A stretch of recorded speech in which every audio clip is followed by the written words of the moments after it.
Neymar, Cristiano Ronaldo, Karim Benzema e vários outros grandes jogadores de futebol têm ido jogar o Campeonato Árabe de Futebol. Um campeonato desconhecido, mas que tem injetado muito dinheiro em trazer grandes jogadores para virem jogar nele. Eu me lembro que quando o Neymar aceitou cerca aí de 70 milhões de reais mensais para ir jogar lá no Campeonato Árabe, recentemente, não tem muito tempo, muita gente ficou se perguntando se para o Neymar valia apenas o dinheiro, o interesse era apenas financeiro. O que será que motiva um jogador como esse, no nível em que Neymar estava, a ir jogar em um time como esse?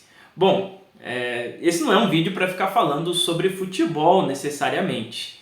Você sabe que aqui nós temos alguns vídeos em que a minha ideia é pegar uma notícia, pegar o jornal e analisá-lo à luz da Bíblia Sagrada.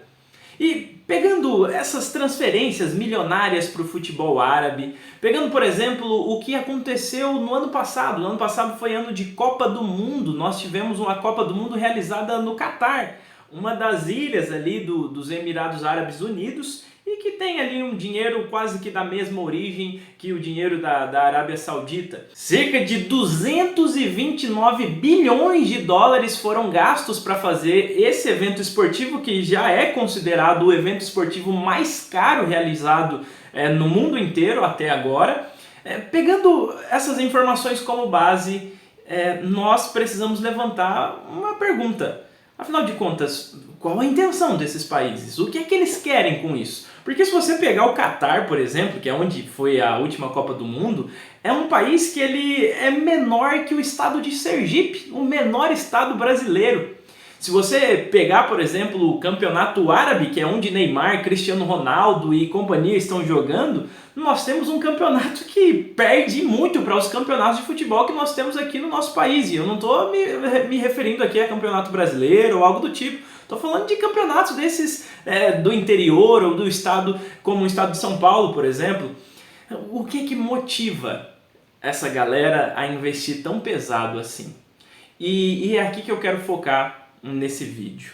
O que existe por trás de todos esses investimentos, o que existe por trás de todo esse marketing em torno do futebol, é uma coisa chamada sports washing, que traduzindo para um português bem popularzão, seria limpeza através do esporte. O que isso quer dizer? Eles querem como que limpar a barra de seus países, de sua região ali, através do esporte. Uma prática antiga, isso já aconteceu lá no século passado, esse costume de sediar grandes eventos ou de repente atrair os holofotes, as atenções para o esporte, no caso aqui o futebol, faz com que a barra do país ou de determinada região seja limpa, porque vão olhar para o esporte e vão dizer, puxa vida, como esse país é bem receptivo, como ele trata bem as pessoas, olha como ele é organizado e tudo mais, né? E aí, se você for pegar, por exemplo, o lugar onde foi sediada a última Copa do Mundo, que é o Catar, você vai ver que o Catar tem uma série de problemas ali. Eu não quero entrar aqui em detalhes para não ter nenhum tipo de banimento nesse vídeo, mas a gente vai ter várias violações de direitos humanos que foram praticadas ali para que esse evento acontecesse. Nós temos uma série de questões relacionadas à intolerância religiosa e tantos outros tipos de intolerância que possam existir. E o esporte, de alguma maneira, foi usado para, de alguma forma, limpar a barra do país. Você quer ver? Faça o seguinte exercício. Durante a minha adolescência, eu diria ali que por volta do ano de 2005, mais ou menos, todas as vezes que se pensava em um árabe, se pensava em um cidadão do Oriente Médio, eu tinha uma imagem pré-concebida na minha cabeça. E eu creio que grande parte das pessoas ao meu redor também tinham essa imagem pré-concebida. E isso estava muito atrelado ao que aconteceu lá no 11 de setembro, por exemplo. E claro, eu não estou querendo dizer aqui que todas as pessoas do Oriente Médio eram daquela natureza ali, eram pessoas que praticavam aquelas atrocidades ali. Mas no imaginário de um adolescente da minha época, era essa imagem que a gente tinha. Agora reconfigure tudo isso e pense no ano que nós estamos hoje. Pense em alguém do Oriente Médio, pense em alguém do Catar, da Arábia Saudita. Qual a imagem que vem na sua cabeça? Se eu for conversar com um adolescente, como eu era adolescente naquela época, muito provavelmente virá a imagem de alguém vestindo, de repente, alguma roupa típica do islamismo e alguém que tem muito dinheiro. Tem dinheiro a colher com pá, não tem onde colocar mais dinheiro. Normalmente é essa figura que os adolescentes têm desses países hoje. E acabam não levando consigo todas essas questões que precisam ser discutidas, de violação de direitos que acontecem lá e tudo mais. Por quê? Porque aí você tira os holofotes daqui e coloca aqui. O futebol é a imagem do seu país agora. E aí, perceba em algumas coisas minuciosas acontecendo.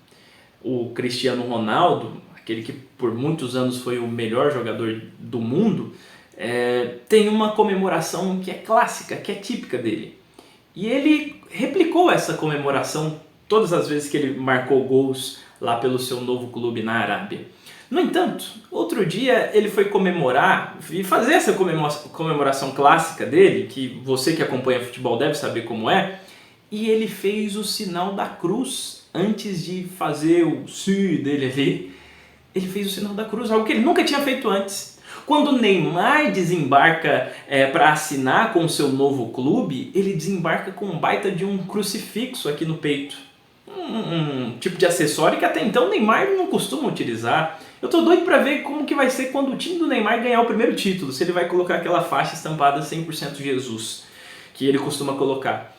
E eu imagino que vai colocar. Por quê? A ideia é que se passe uma imagem de tolerância. Não, nós aceitamos vocês aqui. Vocês são bem-vindos aqui. Não tem problema nenhum em ser cristão aqui nesse país. Quando a gente sabe que não é bem assim.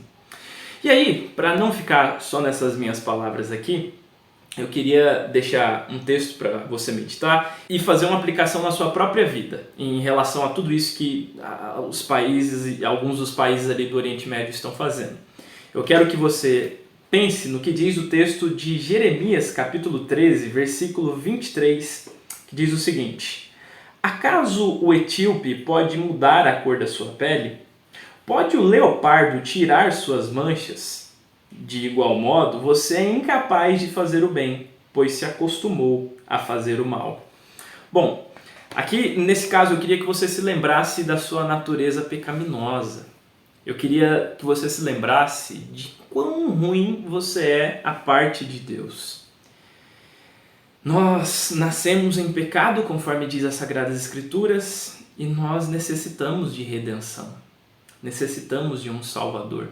Por quê? Porque nós não podemos nos salvar. Nós precisamos do sacrifício de Cristo para que eu e você possamos nos achegar a Deus. Porque naturalmente, assim como um leopardo não pode se desfazer de suas manchas, eu e você não podemos nos purificar ou de alguma maneira querer mudar a nossa aparência para parecer ser aquilo que nós não somos. Pensando nessa estratégia de limpeza através do esporte, pense nas vezes em que de alguma maneira você porventura tentou limpar a sua vida através de alguma outra coisa, através de boas obras, através de uma roupa melhor, uma roupa mais bonita, pensando que isso lhe conferiria algum valor, e eu quero te dizer que nada disso adiantou e nem vai adiantar. Você não é salvo pelas obras que você fez, você não é salvo pelas roupas bonitas que você porventura possa colocar, você é salvo pela graça. Porque naturalmente você é incapaz de se salvar.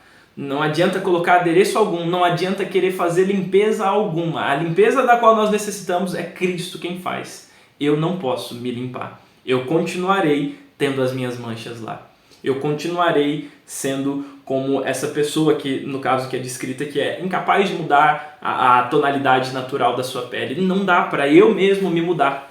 Eu preciso que Cristo intervenha na minha história. Bom, eu imagino que essa história, isso que está acontecendo lá no Oriente Médio, especificamente na Arábia, nos ensina sobre isso daqui.